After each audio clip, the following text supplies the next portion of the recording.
morning. Thanks everyone for coming. We're going to start in a wide-kneed child's position. So if you need blankets under your knees, you can place it there, and you just come to some variation of this position. Arms can be out or under you. If you need to support your head with a block. And then just make sure in these first moments that you're as comfy as you can be. So we're going to be here just for a little bit. So we're stepping into the realm of our formal practice space. And the first moments are just like, okay, here I am, here we go. And you let the energy start to settle. As you're sort of folded into yourself, close to the earth, to the mother. So just let the next couple of breaths be maybe heavy sighs or some sense of like arriving or letting go.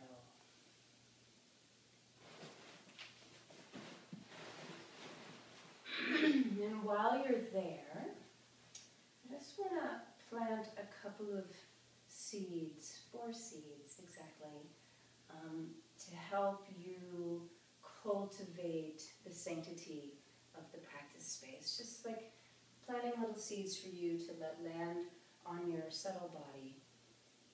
And as I say them, you don't have to repeat them or even believe them, but just like see how they land. And the first one is just to acknowledge the preciousness of this life, and that our ability, both physically and to have the resources and the time to practice, is such a gift. And so honoring the preciousness and the delicate nature of this time that you've afforded yourself.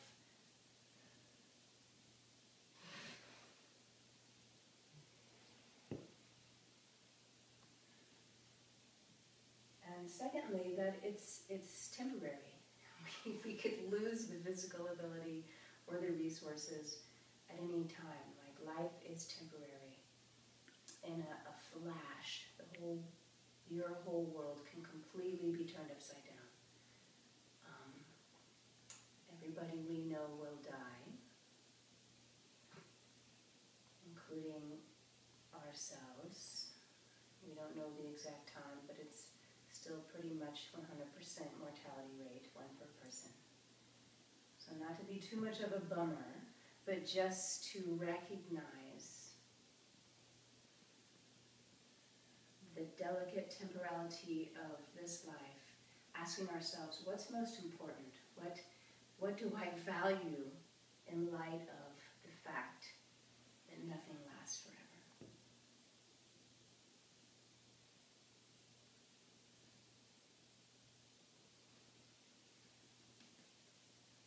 And thirdly, the third seed is that what we do matters. So you feel the effects of your practice, no doubt, otherwise you wouldn't keep coming. Our virtuous and our not so virtuous actions play out on the stage of life, right? So every action, every thought, every word is either harmful or hurtful, or helpful or hurtful to ourselves and to others.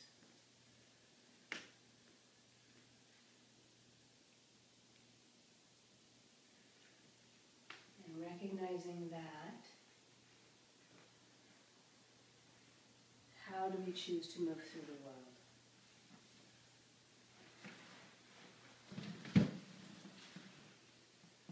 And then the last seed, the last suggestion I want to make to you as you drop into, like you're walking into a temple, right? Like you're stepping into the sacred space of your life, is that when we fail to recognize those first 3 seeds, the interconnectedness, the temporary nature, and the blessings of our existence, and when we lose sight of those, it tends to cause us suffering, it tends to be painful.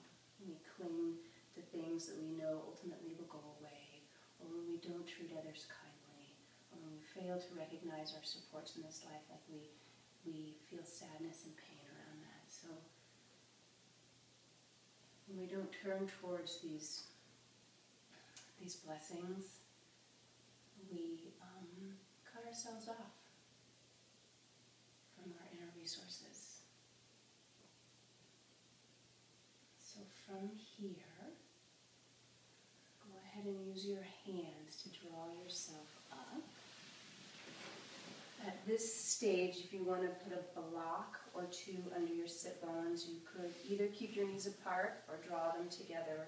Maybe you just can land on your feet and just pause there for a second. It's just being upright in this shape. I'm closing the eyes and just checking now the effects of not only the position that you are in, but those 4 contemplations that I shared with you. And if you would like, you can draw your palms together. And just joining me in a silent vow that from this moment, right now, right, and when is it not now? So from now until I find freedom in my life, until I find freedom from cravings and freedom from inversion, until I really am free,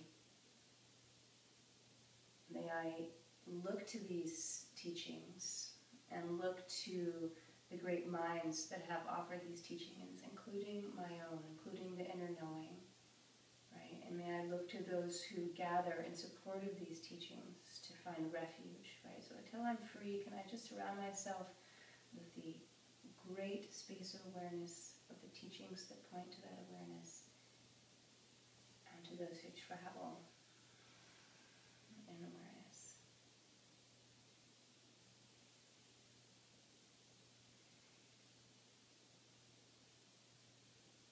Great.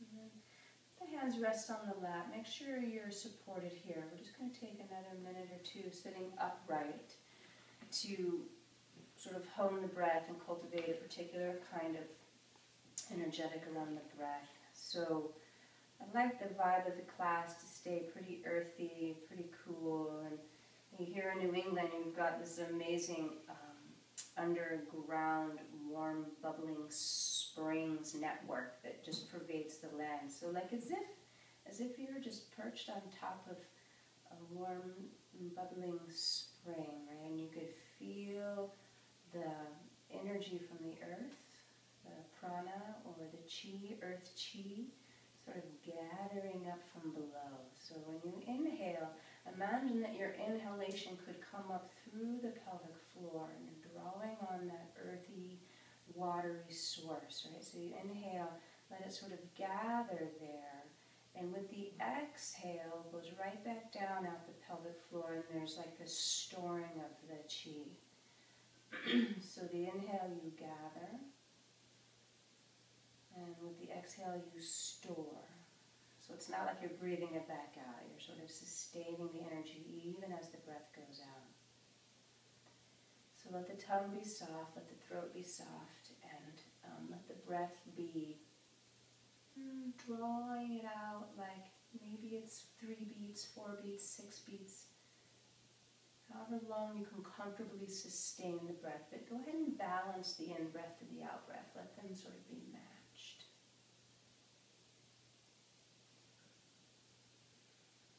And I'll offer you one more technique with this. So when you begin the inhale, about halfway through, see if you could pause and feel like the mist, the cool mist of the earth sort of collecting around the pelvic floor and in front of your sacrum. And then the second half of the inhale, it's like you really swirl it around in the pelvic belly where the ovaries live and the intestines. And then with the exhale, again, you're storing. So the inhale is 2 parts. You breathe it in halfway, collect it, gather it. Second half of the inhale, like saturate yourself with it. And the exhale, one long release, keeping a storage of the chi.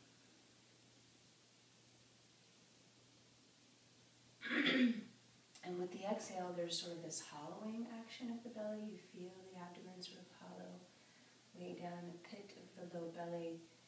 See if you can use that hollowing feel to be part of the storage of the energy. So as you exhale, you feel like that hollowing helps to saturate and absorb. And so that's the vibe we'll work with. Go ahead and come into pigeon pose. And bring your right knee forward and your left leg straight back. So you can put whatever blanket or support you need under your right hip. Blanket might have to be folded up a bit.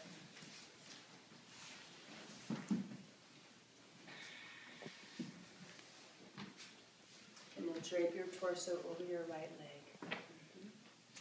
And so the head can be supported either by your hands or by a block.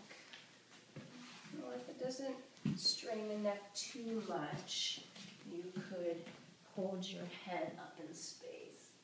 There you go, my dear. How's that? And then, just because we've changed shapes, see if you can keep your intention sort of focused, right? So, still supported by the warm, bubbling spring, gathering up the earth energy from the most earthy part of ourselves, the pelvis. And that sort of absorptive quality of the exhale coupled with the gathering quality of the inhale might, in fact, help you deal a little bit when it gets intense. So this is going to be about 5 minutes. It's already been about a minute. And when intensity arises, it can unconsciously, habitually cause us to like tense the jaw, harden the tongue. We get tight in our brain, so it affects the most yang part of the body, which is your head. So keep the focus of the breath, keep the focus of the gathering in the pelvis. Keep the sense of gathering the earth chi, the cool, sweet, mellowing, softening, settling chi.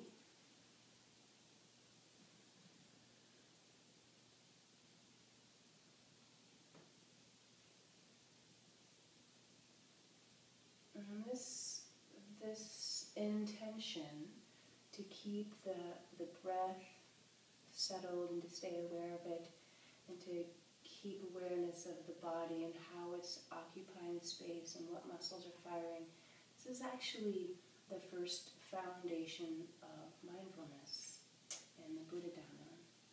So this is good news. Even when the intensity is turning up on the hip and you're like, okay, just let me gather my earth chi, right? Doing your best to stay cool. It's like knowing that there's been some treading of the path, that those before us had really laid out some tools. Right? So we're not alone, ever. So the first foundation of mindfulness is mindfulness of body, which includes the breath. So give yourself permission to just stay with breath, stay with the shape you're in, stay with the hip work.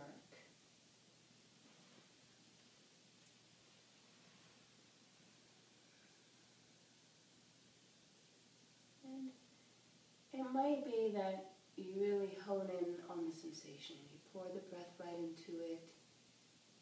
You put your mind right in it. You do your best to stay comfortable with it. So there's that sort of localizing, focalizing technique.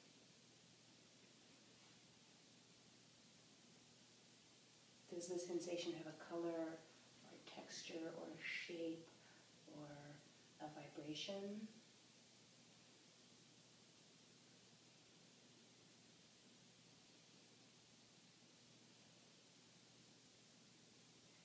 And just know that the opposite is also available. You could widen the scope.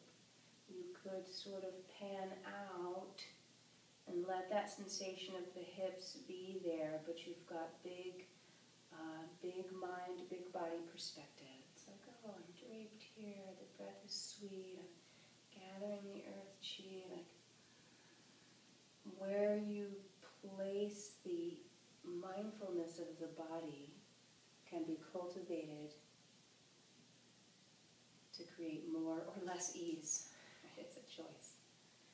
Okay, you guys slowly switching legs. So you might just come to hands and knees. A cat-cow might feel good. Maybe a child's pose. And you couldn't hurry if you tried, so take your time.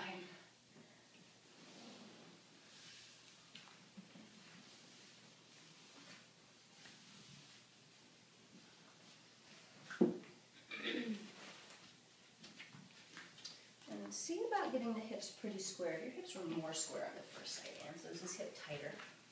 No, I just don't know where I'm supposed to be. So You're right where you're supposed to be. How's that feel? That's fine. Great. All right.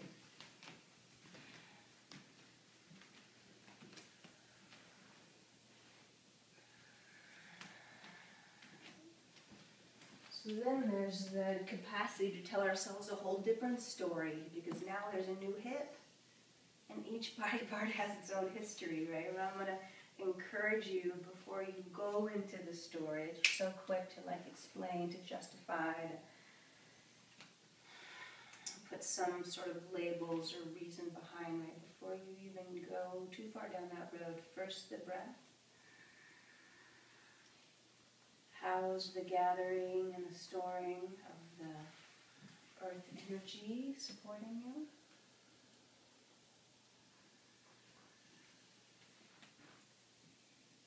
Is that reminder helpful? If it is, then remembering to remember. How's the breath? Do you want to pad for your knee, Muah?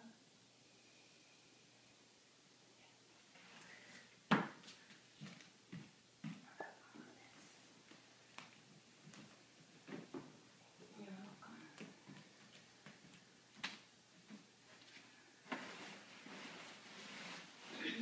And I found in my personal practice that these 4 foundations, of which I've only given you one thus far, they really unfold in the order that they're listed over a practice life. And there's various layers of them. Right? So in the beginning stage is just usually body and mind pain. It's just the body hurts, but mind is running roughshod over us. So mindfulness of it means that you're conscious of it.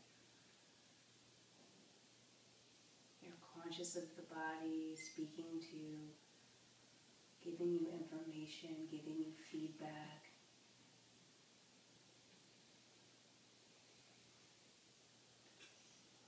You're mindful of the breath aiding when it's being utilized skillfully, or not being helpful when you've completely forgot to incorporate it. The second foundation of mindfulness is mindfulness of feeling tone or feeling states. And generally, these are qualified with 3 distinctions. There's pleasant, and there's unpleasant, and there's neutral. This is still before the story. This is still before why you think it's pleasant or unpleasant. This is just oh, it's like this.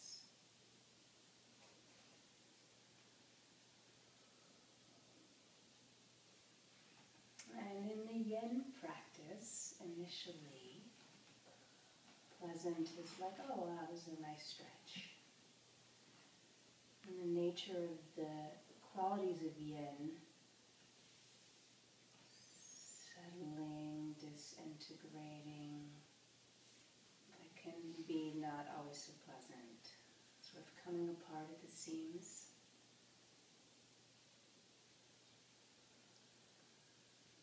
So the first foundation, be with the breath, be with the body. Either hone in on the sensation or more panoramic view. So you just acknowledge, oh, this is what it feels like. And I promise you, it'll change.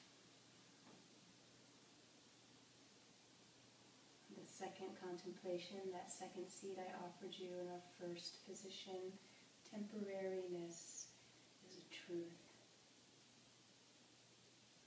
So while it can be the source of suffering, things that we like go away, it can also be a great gift. Things that we don't like will also go away eventually.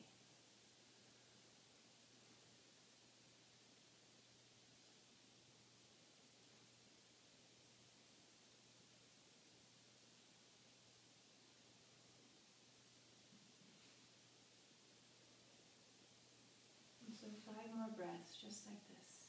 Just like this.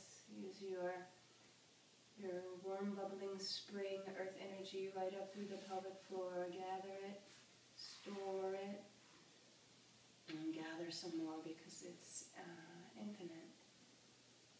The energy upon which we can draw for our support is infinite.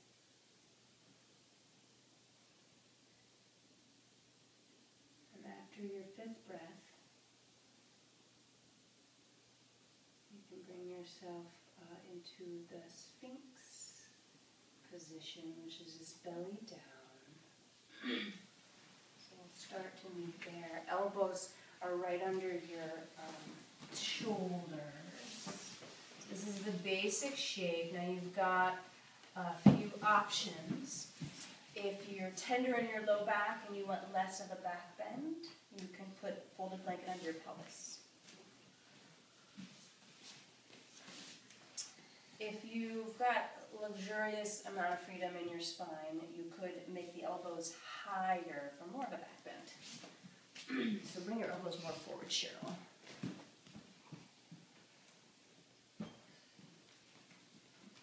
So you put the elbows on purpose if you want more. And it's nice if you, Muah, spin the inner thighs so they fan a little bit up to the ceiling. So it's like outer hips wrap it down, so you could do a little leg wiggle to get the inner thighs to spin up some, so you feel the tops of the feet relatively even on the floor. You're not on the inner edge of the top of the foot. The 10 toes fan sort of straight back. And then in an ideal yin posture, you could relax the legs. But if the low back doesn't appreciate that relaxation, you can hug the inner thighs a little bit in, right? And then the gathering of the low belly. Like you could pull that earth chi up now through your belly. And as far as the upper body goes, you could really be exaggerated and sort of lifted and energized through the head and neck. That might feel more supportive. Or the exact opposite, which is sort of a settling, sort of a schlumping, which I actually do sometimes. I like that feeling. I like the feeling in the shoulders, or something in the middle. I also actually like to let everything relax, which would mean the head drapes. And you'll find over the course of the next 3.5 minutes the effects of your actions. And God willing, universe willing, we'll learn.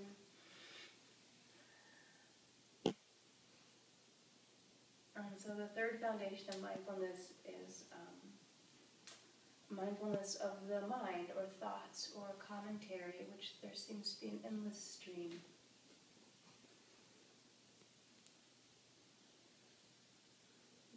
So first, just being aware. One of my teachers is like, be aware of something, for crying out loud. Be aware of something about your reality, about right now, what's going on. How's the breath, how's the body, what's going on in the brain.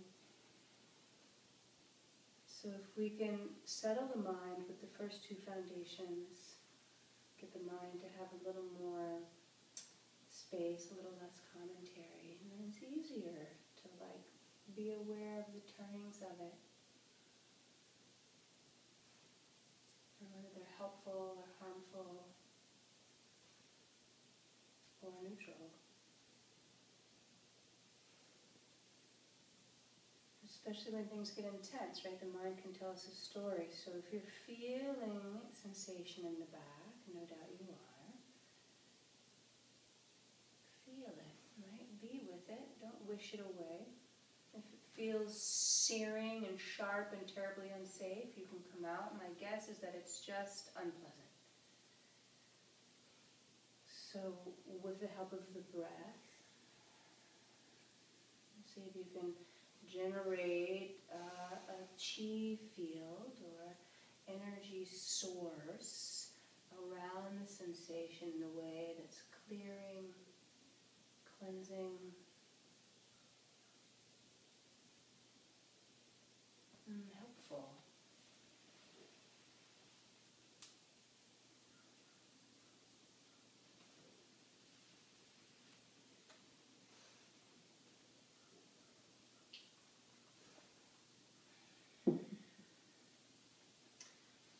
Save the fourth foundation until the very end.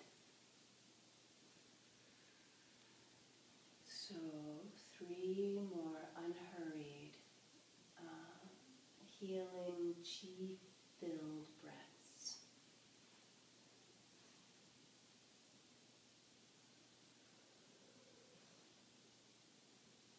And with the third one, you can just lower your torso down and rest your head on your hands. Just allow yourself to land. Belly down on the mother. In some traditions, they'll traverse sacred terrain, belly down, with little boards strapped to their knees and their hands, and fully prostrate, all the way around sacred mountains. So just allow yourself this moment of closeness with yourself, closeness with the mother, closeness with whatever you're feeling.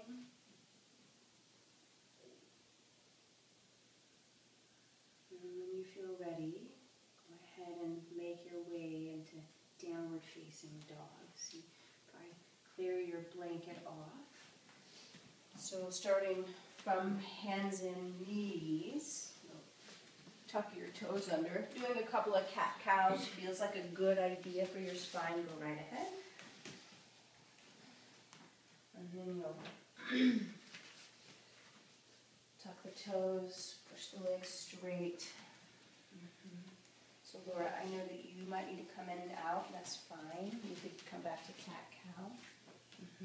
So Cheryl, just make sure your fingers aren't pigeon-toed. Turn them out a little bit. Other way. Yeah, it doesn't have to be that much. This is the neutral position, but this can be helpful to open the shoulders. So fire up the legs now. The legs have been pretty passive up to this point. So now get some good juice in them. I use the word fire, right? So getting more into the yang practices now. Soften your knees a little bit. Carry. Yeah, and reach your hips back and soften your shoulders. Yeah, better. Nice. Right, so you try to move the thigh bones back towards the kitchen, which you can see back there. And broaden the shoulder blades so the neck has some freedom. So bend your knees a little bit too, and move this back and back. Yeah. So you could walk your feet back. So. Beautiful. We're going to do what I call the baby elephant walk. So you're just going to take, your hands stay where they are, but just take a 2-inch step forward with one foot, and you just roll through the toe ball heel, and you take a 2-inch step forward with the other foot and roll toe ball heel, and the hips sort of swivel. You feel one hip sort of lift and the other hip drop, and it takes about 15 seconds. I timed it today to walk your feet to your hands, right? There will come a point when it feels like your arms are too short, so you bend your knees more, or you catch your blocks, You walk all the way up to the front of the mat. And the whole body sort of sways and dangles with this action. Once you get up there, let your head go carry if you can. Just let it hang. You come all the way to the top of the mat, and let's do big toes right together, and have your knees bent enough so that you can get your belly and your thighs to connect. Your belly and your thighs can touch. So it's going to be pretty energetic for the thighs. We're not going to be here for 5 minutes, don't worry, but we'll be here for a little bit. Head is heavy. Make sure the big toes can touch, right? And so I want the thighs and the belly to touch, so we've got a clean crease in the hips. So you're folded in half like a piece of paper. Right, and this is going to get more into the buttock muscles. It's going to take the strain out of the hamstring to some degree, but mostly takes the strain out of the back. Great, now from here, bend your knees all the way so you're on the balls of the feet, and you can drape yourself over your knees just like a little seed pod. Right, and the hands are somewhat forward of you so the weight can be balanced between the hands and the feet. Is that okay for your knees and your hip carry? Yep. Okay, good. All right, so my intention with this shape is so that the heels can descend, working in the ankles, ankle joints. In the tradition of Chinese medicine, the qi flow is thought to be either harbored or helped through tightness in the joints or openness to the joints. And we tend to guide from the feet up, feet get stiff. So heels don't have to touch the floor, but they're descending towards the floor. We've got a deep crease in the knees and the hips, and the spine is straight, the head is heavy. You're still close to the mother. This is like one of our last vestiges of like staying low, because from here it's going to be a little more fiery. So mindfulness of the breath and mindfulness of how the body is absorbing the energy from the earth or not, like, because we can totally cut ourselves off from it. All right, exhale, hips go up, head stays down. With an inhale, step your left leg back, and you're going to come into a lunge on the right side. So the hands are on either side of your right foot. Make sure your right shin is vertical, so maybe more distance between your feet, so your right shin can be straight up and down. Just waddle exactly right, waddle that foot back. Now, first stage, just look forward and have your hands on either side of your right foot, and let's charge the back leg again. So get some good lift and strength in the left thigh. Right, and maybe the two buttocks, right buttock sort of wraps towards the inner left thigh, so the buttocks sort of come towards each other behind you a little bit. We're going to slowly lower the left knee to the floor. So if you know you like some padding, you can do that, right? And so let's untuck the back toes and bring the hands up to the left knee. And then place the hands on to your right knee, right? And then for just a second, inhale, pull the earth chi up and have that hollowing of the pit of the abdomen. With the exhale, emphasize that hollowing. So you feel a little more stretch in the left thigh and a little more support in the back. Right? So stay either with this shape or you can take arms up. Yogi's choice, but we're focusing the stretch through the front of that left thigh. Good. So maybe more weight on that right foot so you can get more of a stretch if it's there for you. How's your left knee? That's fine. Okay, great. All right. From here, left shin is connecting with the earth, so whatever touches the earth, like really, really gets earthy. Right? And then take a full breath in like you're pulling down some of the sky energy, right, which we also need. Hands to the heart with the exhale. Bring it right into the space of the heart, and then twist that left elbow to the outside of your right knee. You nudge the left elbow into the knee, right? And try to create, with the left elbow nudging and the right hip dropping, some space through the right waist. Yeah, nice. Now you have the choice here to tuck your left toes under and straighten the back leg. That's going to make it harder. Balance is going to be a bigger issue.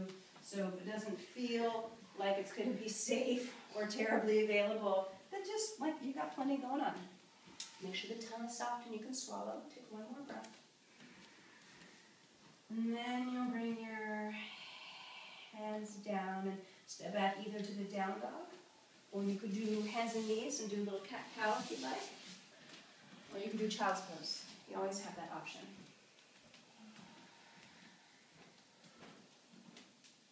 And then we'll take the same baby elephant walk to the top of the mat. So if you're not in down dog, you'll pass through it just for a moment. And it's about 15 seconds to do the baby elephant walk. And you roll through the feet. Each knee bends one at a time. Each hip dips one at a time. Feet come all the way up to the hands. Now, make sure you can get all the way up to the top of the mat, which can sometimes get a little bit fudged around when we step into lunges. Great. Nice job, Carrie. Exhale, fold into your best hamstring stretch. Right, let the head go if you can. And then inhale, we'll step the right leg back. Same simple lunge, other side. First stage was really charged, right? Got the leg fired up. Left shin is vertical, so make sure you've got that good space. And then you'll take slow motion, a lot of time to lower the right knee down and untuck the toes. Gathering up the earth energy through the shin, the left foot, the pelvic floor. Hands come up to the left knee. Let's take the interlace. And that's a gentle traction, like you push your hands into the knee, get the inhale, and with the exhale, follow that hollowing, that pitting of the low belly, and notice the support for the low back, as well as the accentuation of the stretch. Swing your leg a little bit to the right. Yeah, so you might put your hands down to support yourself. There you go. That's it. Now come back up. Does that feel more stable? Yep. Okay, good. Inhale if you like. Arms go up. Take 1 or 2 breaths. Really connecting now between the earth and the sky.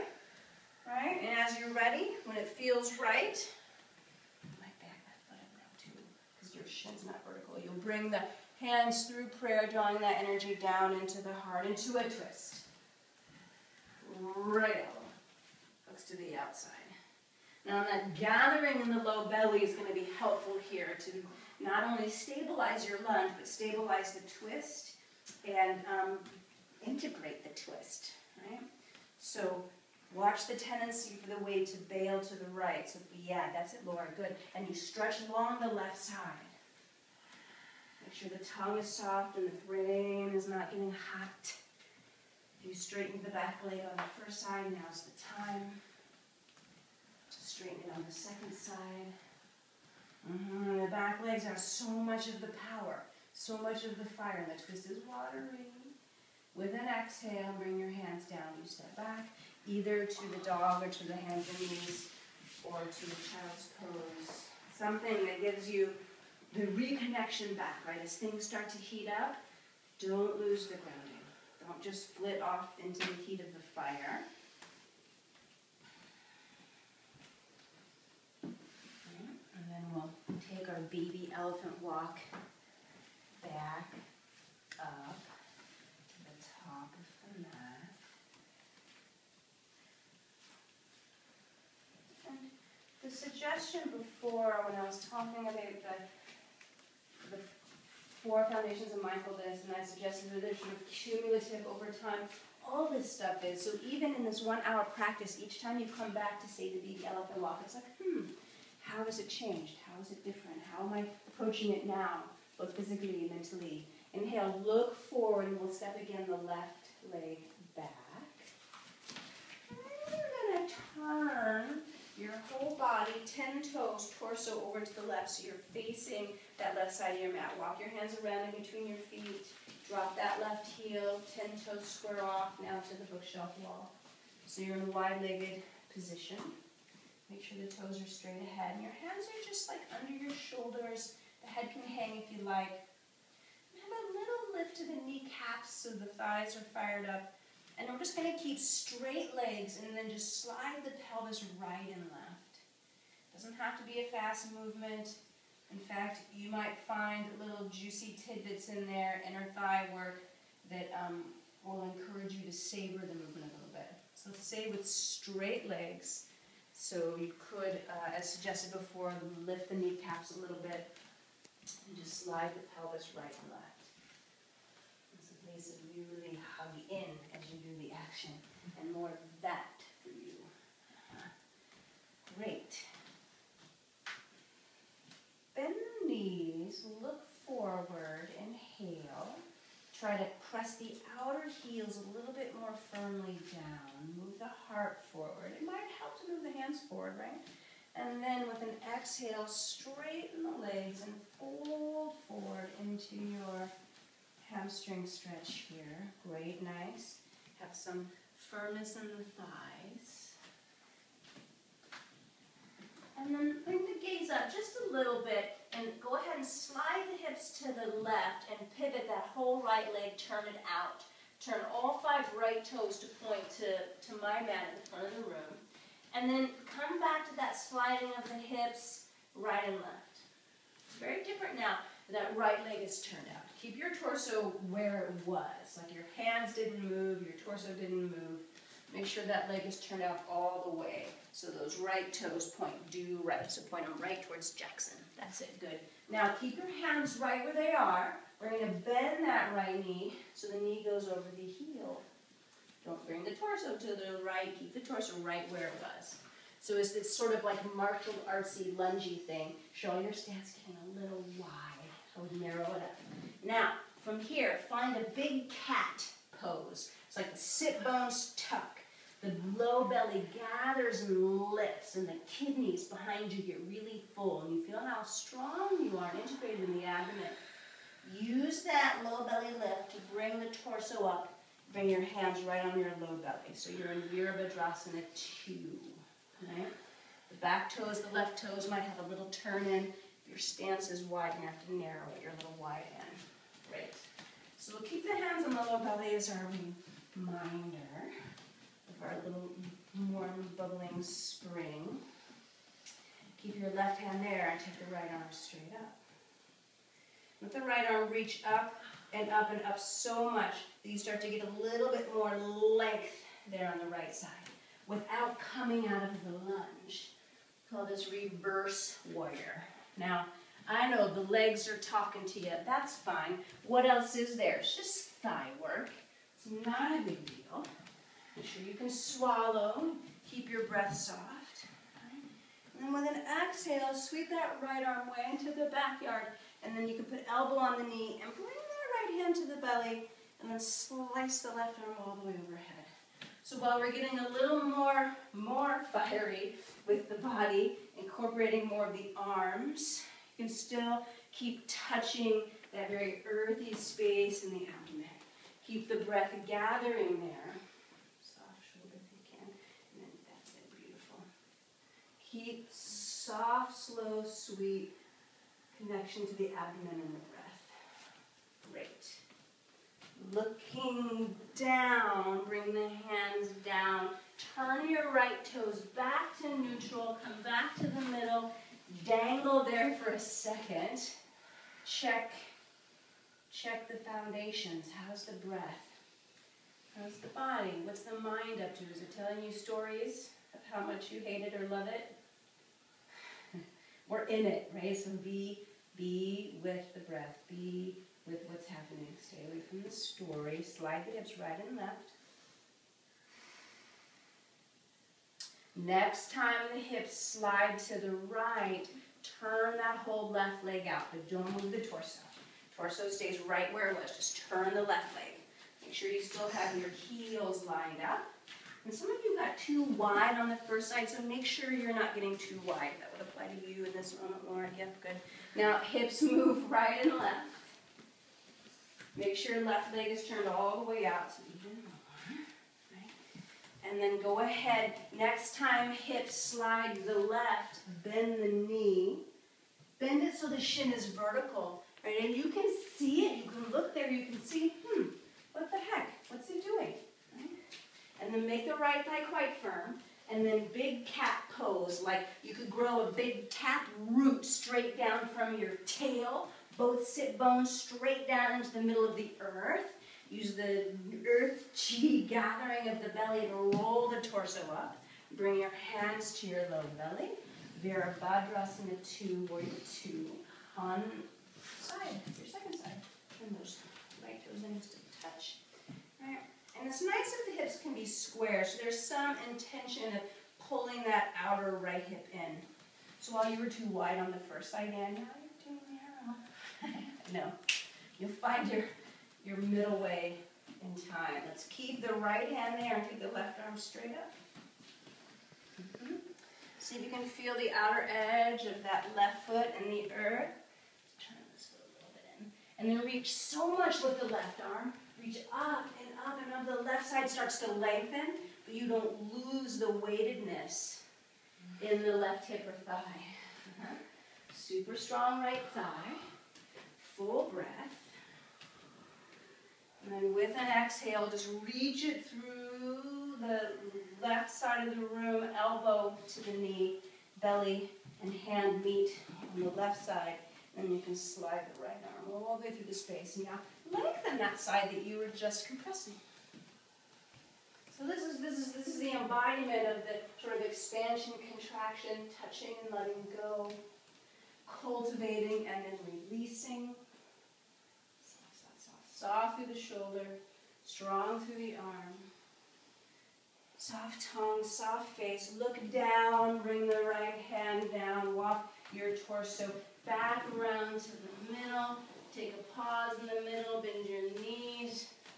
And then you can walk your hands now to the back of the mat. So it's a lunge on the left side and then step that left leg back either into child's pose or just walk your hands around to the left, move into a lunge on the left. Either all fours, child's pose, or down dog. Something that from the foundational sense of what the breath and the body are doing would make sense to you. Right? Don't let the mind be like, oh, I should be working harder. I'm going to do something more strenuous. Like, feel what's happening. Tap into the foundational experience. The ankle.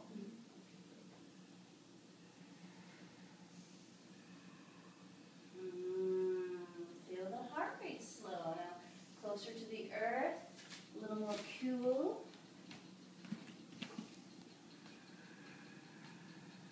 Okay. Go ahead and find down dog and baby elephant walk. Both feet take their little stroll to the hands. Breathing all the way, head heavy. Like notice if you look forward, because you don't have to, like you know where you're going. It's not even that far. So you can let the head and the fiery quality of the eyes cool as you bring yourself into your forward bend. All right, once you're there, take a breath and then we'll step the right leg back into the lunge again, and then walk your hands around to the right, all 10 toes to the right, so you're back to your wide-legged facing bookshelf wall. All right, and then from here, you're going to lift the heels, bend the knees, and turn the heels in towards each other. And don't turn them exactly in towards each other. Have your feet a little bit on a diagonal. Right? So with the hands on the ground for support to start, do the cat pose again. So really drop the tail, the tap root down to the middle of the earth. Feel the belly gather. Feel the pelvic floor sort of suction up into the body. And then put one hand on each knee and then straighten the arms and bring your torso up. So you can sort of hang out on your arms here for a second. You can get a little bit of this fluidness with this very earthy shape. So a little bit of a sway right and left. So no rigidity, no hardening. Feel the outer edges of the feet really meeting the floor. And there's this energy of the knees going back and your tail, your pelvis coming forward. All right, it's a strong position. It's very earthy. Let's reach up now. So see if we can get this sort of accumulation of sky chi and earth chi, like meeting in the middle. Right? So don't get too earthy. It's just like, ugh, you just want to drop right out of it. Keep some lift, some lightness.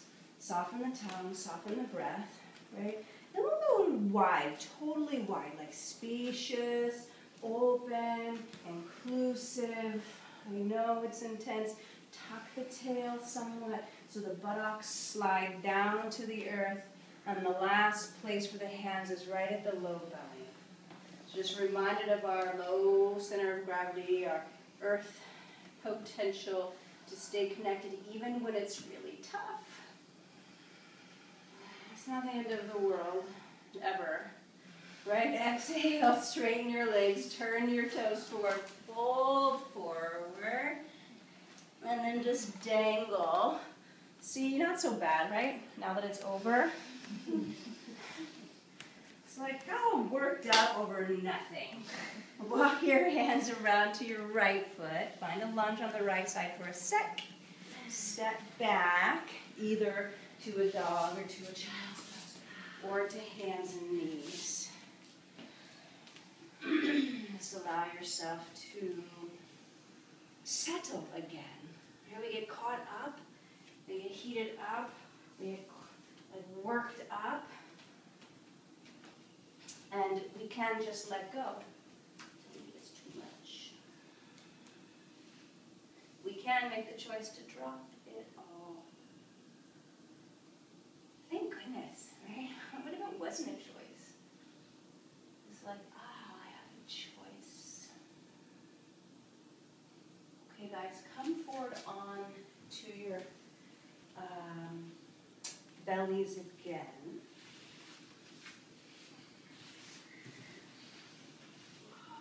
And have your hands, palms, like by your rib cage, like back beside you, so the heels of the hands may not touch the ground.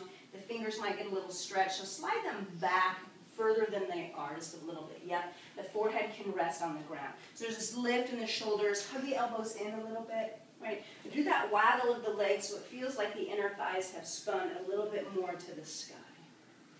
And then you're going to firm up both legs so like the kneecaps are not touching the ground. Great.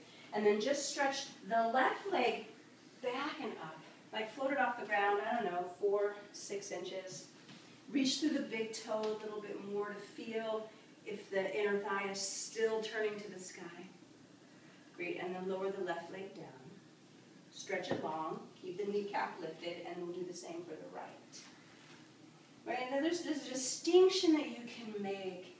You can grip with the buttock and hoist the leg up, or you could sort of press the leg up from your thigh muscle. Right, and we'll do this again so you can feel it, maybe which one you tend towards.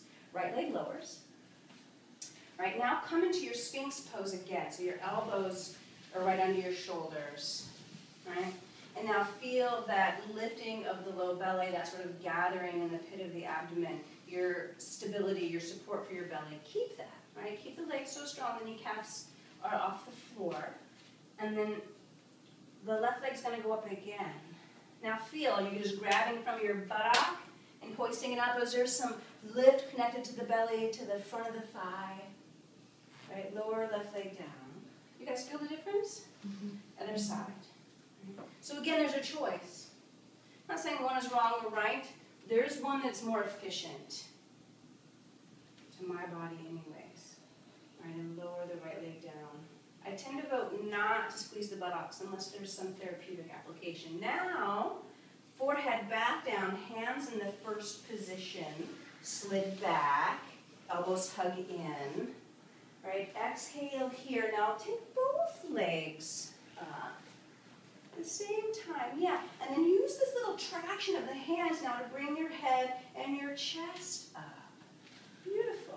And then can you feel the lift of the belly from that gathering and storing of the chi, like it gives good space and openness to the back. Firm the legs and stretch them back. Beautiful. And then lower your legs and your head down and stack your hands on your forehead and do a little booty waggle, a little earth shaking. Have an earthquake right there on your mat. Just a baby one, not a big one. Great. And then gather some of that energy into the pit of the belly with the exhale, storing it there, and then bring your hands under your shoulders, push yourself to child's pose. And then come to lie on your back when you feel like your child's pose has served you.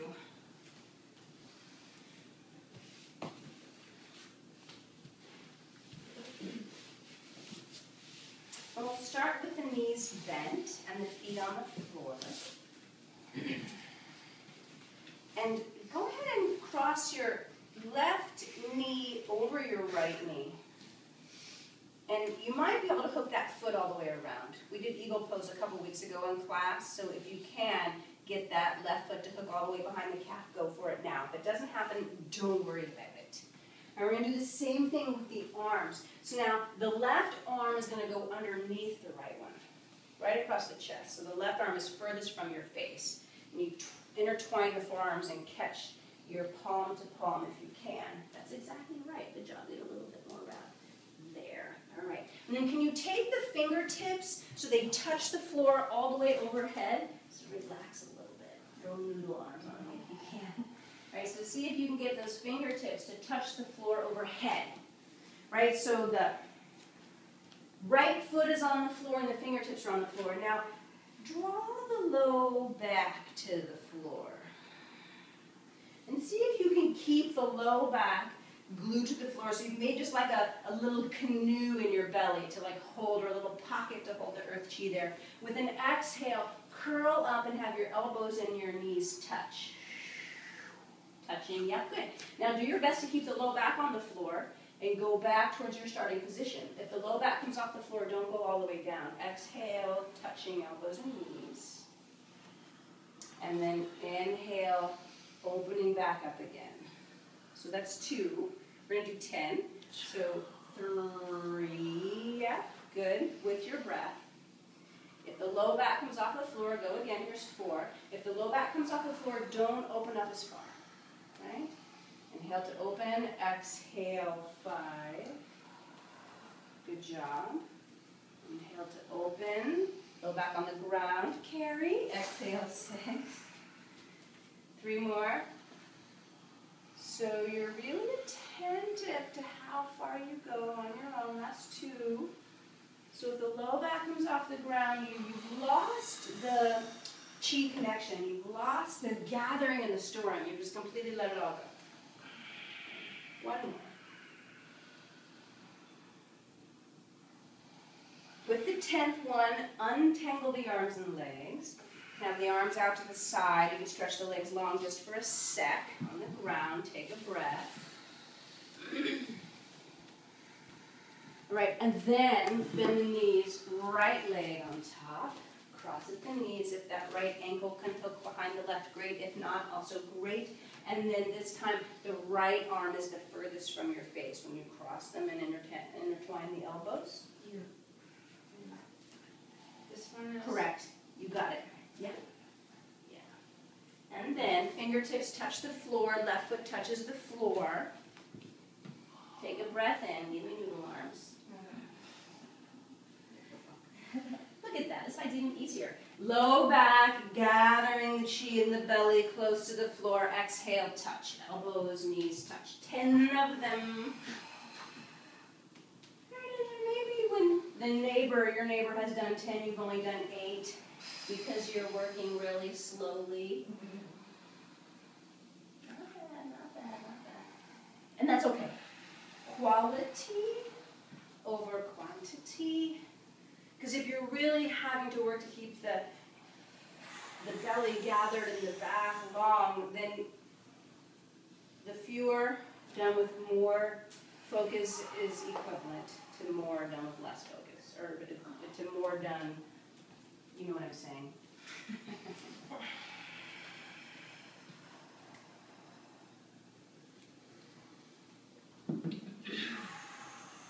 Oh dear. Then you've done your 10 or your equivalent of 10. You can come back to that yard sale position where you're just like spilled out, arms wide, legs long. Good job, Laura. Take a breath.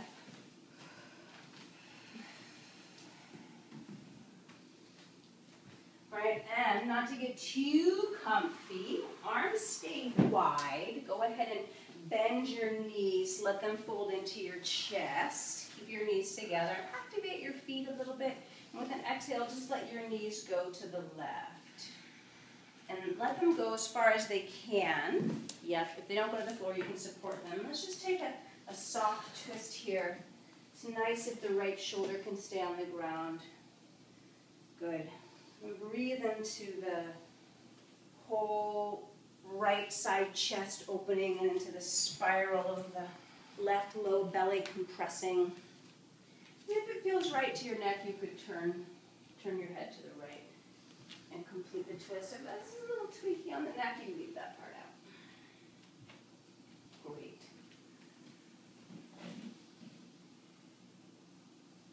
Is that thing you like?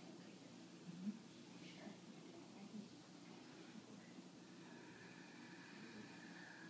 One more breath.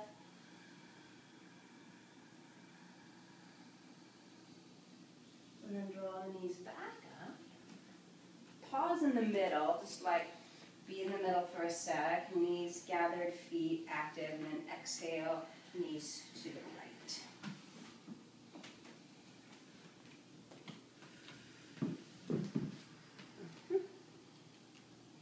Great. If it feels okay to let the head complete the twist, then turn the nose to the left. And feel that sort of diagonal sash of a stretch from the left lung over to the right ovary. It's all ovaries in here today. Okay.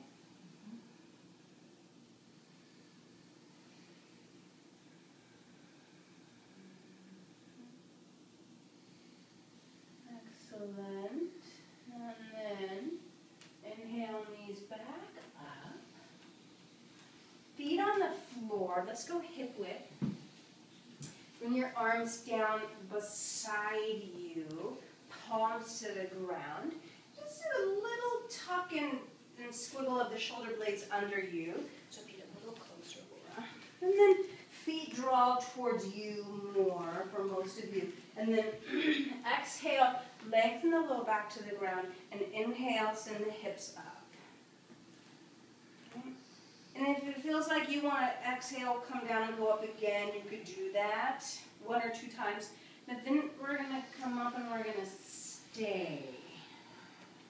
Yeah, so this is our last push. So hips go up and up and up. Yep, that's it.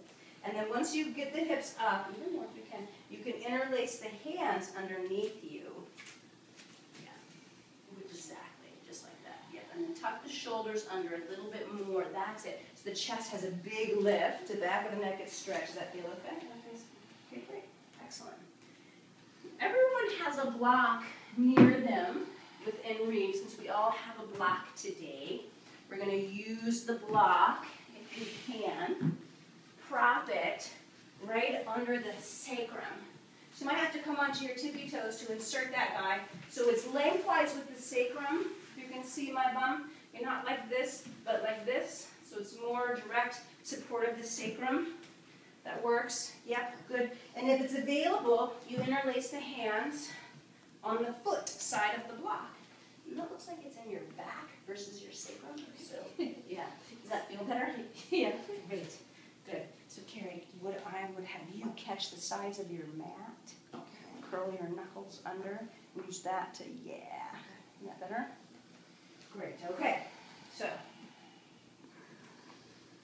yogi's choice. If it happens easily for you, you could let your right knee fall into your chest and stretch that right foot straight up to the sky. It's a little wobbly, so keep your centeredness. All right. Hamstrings will be the obstacle here. Left leg can then join. So I'm going to have you put your hands on the ground like Carrie's and curl, yes, since your block is wide. So then both legs will go up, and you keep that space, openness in the chest, openness in the belly, like you can feel the back of your pelvis. Go ahead and swing your feet up. Feel the back of your pelvis. Now come down firmly on the block.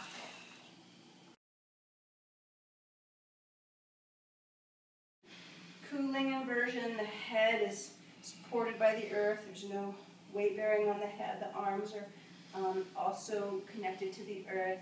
Belly hopefully wide. If the belly has to harden here to keep your legs up, I'm going to vote you come out now.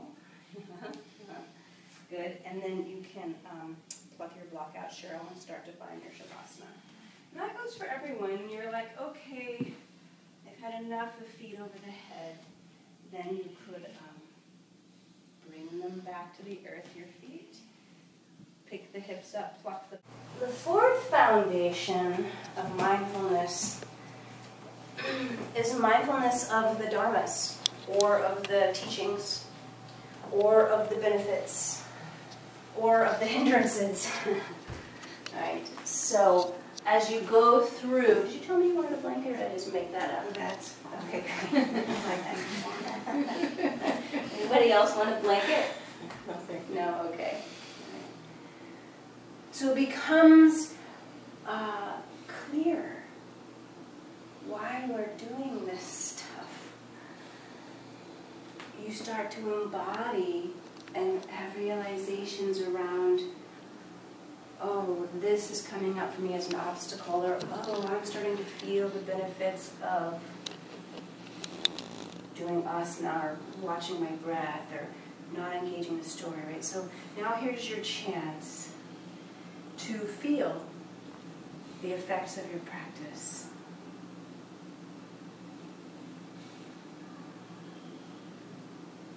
And if the mind, again, just starts to have its way,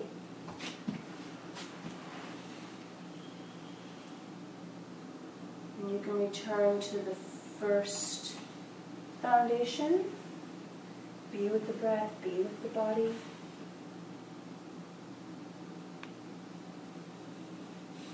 Feel what you feel.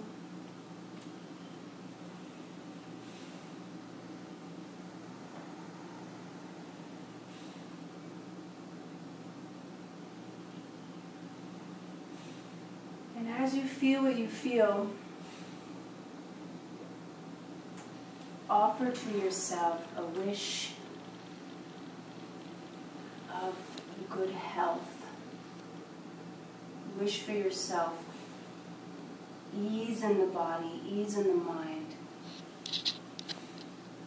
And wish for yourself a happy life, a happy existence.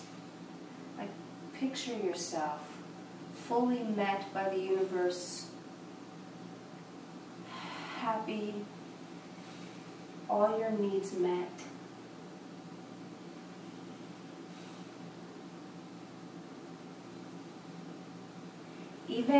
Even amidst disappointment or loss or sickness, that there's this thread of deeper connection to that part of you that has peace in every moment in spite of what goes on. Wish yourself connection to deeper knowing,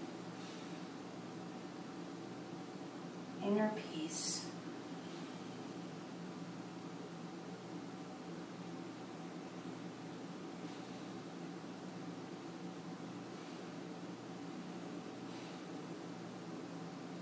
And in this last moment,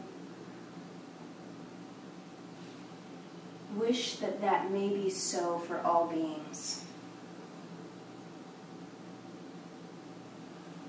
This deep felt sense of peace and happiness and good health and contentedness in life, may all beings also know this. May it be so.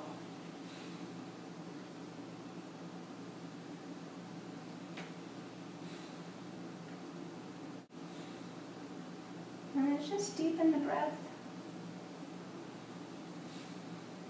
Like, let the words fall away, but keep the vibe, the echo, the resonance of those noble thoughts and wishes.